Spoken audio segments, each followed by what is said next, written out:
Hello, hi friends. Today my topic is Armed Forces Special Powers Act and learning it under the purview of central and state relationship that has been given in the Constitution of India. So recently, as we all know, on 28th of May, Tripura repealed the act and now Armed Forces Special Powers Act is continuing in all northeastern states except Tripura and Jammu and Kashmir. Fine. So whenever we type AFSPA on Google, we land into this page. So making you understand that what is the text of this act, I click this. It will show Armed Forces Special Powers Act 1958, definitions, then power to declare areas to be disturbed areas, special powers of the armed forces, and next you will have 5, 6, and 7. So it is like a one-page act, but it is creating a havoc and may not be creating havoc. I am not getting into the debate whether it is required or it should be repealed. So I have created one short presentation. There we can go and understand all nitty-gritties of Armed Forces Special Powers Act and how it is working. So when we go and find the chronology of the events, then I will see Armed Forces Assam and Manipur Special Powers Ordinance was there in 1958, which was repealed, and it was an act, Special Powers Armed Forces Act, which was applicable to all northeastern states, Assam, Manipur, Mizoram, Arunachal Pradesh, Meghalaya, Nagaland, and Tripura. Then, during the insurgency in Jammu and Kashmir, the act was also included. It also included Jammu and Kashmir in 1990. So it is a central act. We should know that it is decided by the Parliament of the India. Now, what is that act? It empowers the governor of the state or central government to declare any part of the state as a disturbed area. In its opinion, there exists a dangerous situation in the said area and which makes it necessary to deploy armed forces. I have just copied it from the act, and basically what it means, it empowers the governor of a state or the central government to declare any particular area of a state as a disturbed area. That means after defining a particular area ungovernable, the governor or the central government can call the armed forces to rule, not to rule, either to administer or to govern that area. Now, what is a disturbed area? Now, disturbed area can be defined like due to certain terrorist act or any act which is affecting the harmony of the country, activities disturbing sovereignty of India, or insult to national flag, anthem, or Indian constitution. So, after defining a disturbed area, some powers are given to the officers of the armed forces, and those officers enjoy some powers, which is a point of debate, and we can find many articles and videos on that.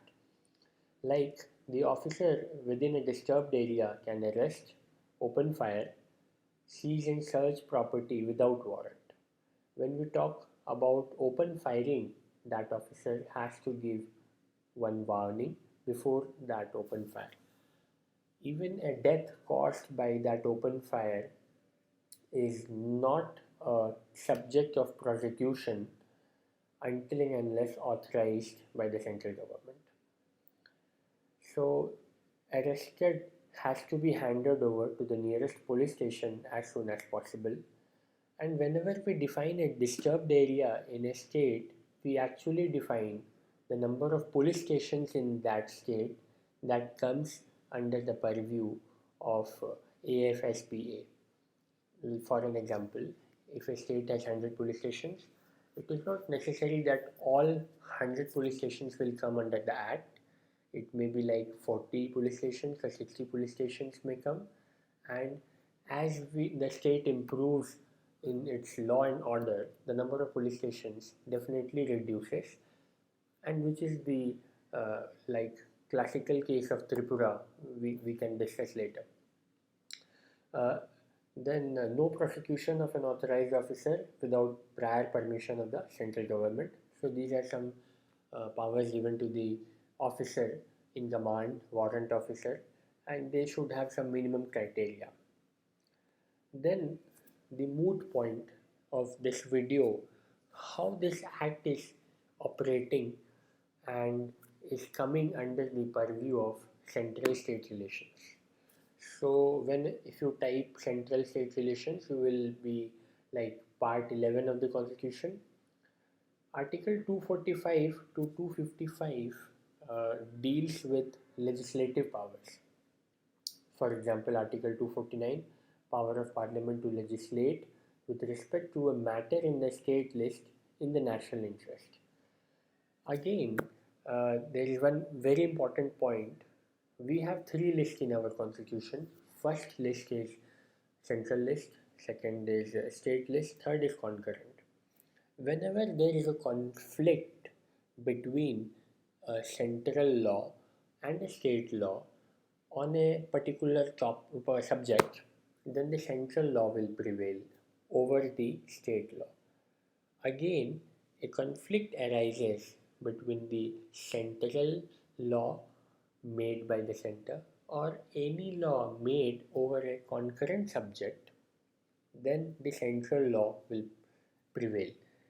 A conflict between concurrent list and state list, concurrent list will prevail. So the order of precedence is central, concurrent, and the state list. So this is a case under normal circumstances. But there may be certain other cases like precedent rule or when Rajya Sabha may pass a resolution. So we will also deal about those conditions under central state relation. Like center making laws on state subjects. It can be done when Rajya Sabha passes a resolution. It is effective for 1 year, can be extended any number of times. Passing a resolution doesn't mean that a law is made. It has to be passed by the parliament, that is both Rajya Sabha and Lok Sabha, by special majority. Under the condition of national emergency, our country behaves unitary, or we can say the constitution provides power to the government to behave unitary, departing from the federal structure or the cooperative federalism structure. When two or more states pass resolutions requesting parliament to enact law, again implementing international agreements or precedent rule, under all these conditions, center can make a law on state subjects. So, this 1958 AFSPA Act was made by the center, and it includes all northeastern states as on date except Tripura and Jammu and Kashmir. So my point of discussion is that on 28th of May 2015, Tripura repealed the act with a decision taken by the Council of Ministers of Tripura State Legislature.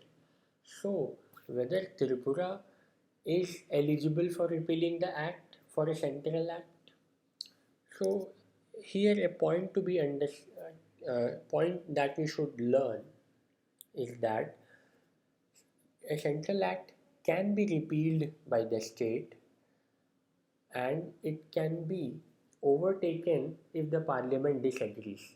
Like in the case of Tripura, when we say that an area is defined as a disturbed area, then governor has the power to define it as a disturbed area. Similarly, the central government.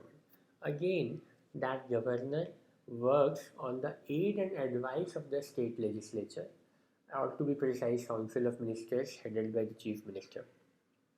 So, a state can repeal AFSPA, but it can be overridden by the parliament. Again, when that state wants to repeal that act, it has to have a unified command authority. I mean to say is that the army too has to come in, has to verify that the state is working very efficiently, it is not having any security issues. So in this case of Tripura, army said, yes, Tripura is now peaceful, we can repeal the act. So it is like a unified command of the state legislature and army that decides whether the act can be repealed. Like some months back or year back, Omar Abdullah was demanding to reduce certain disturbed areas in this act in Jammu and Kashmir. But for that, he has to have the concern of the army. So there, the army was definitely having some reservations. No, that we don't want to give our assertion that yes, you can repeal the act. Again, the chief minister can claim that he has some power in relation vis-a-vis governor, which is acting on the aid and advice of the Council of Ministers of a state legislature. Okay, that was all. Thank you.